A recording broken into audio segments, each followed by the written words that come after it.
તમે ક્યારે પણ ફ્લેટ બુક કરવા માટે આગળ વધતા હો છો ત્યારે ફક્ત આ લેઆઉટ ઉપરથી તમારે ડિસિઝન નથી લેવાનું, કારણ કે આ લેઆઉટ ફક્ત એટલા માટે મૂકવામાં આવ્યો છે કે તમને એપ્રોક્સિમેટલી સાઇઝ અને કઈ દિશામાં શું વસ્તુ મૂકેલી છે અને એની બાલ્કની વગેરેની કઈ દિશા આવે છે અને એપ્રોક્સિમેટલી શું સાઇઝ છે એના માટે છે.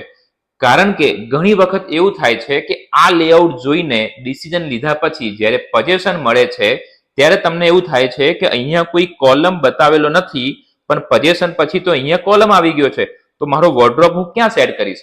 તો મિત્રો, જ્યારે પણ યુનિટ સિલેક્ટ કરતા હોઈએ છે તો એની પહેલા રેરાની વેબસાઇટમાં જઈને અપ્રૂવ જે પ્લાન છે એ અવશ્ય ડાઉનલોડ કરીને જોઈ લેવા.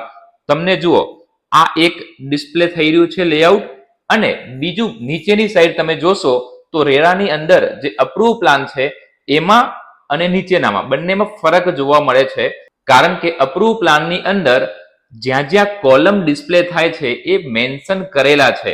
તો ડિસિઝન લેતા પહેલા અપ્રૂવ પ્લાન અવશ્ય જોવા અને વધુ માહિતી માટે અમને ફોલો કરો. ભારત માતા કી જય.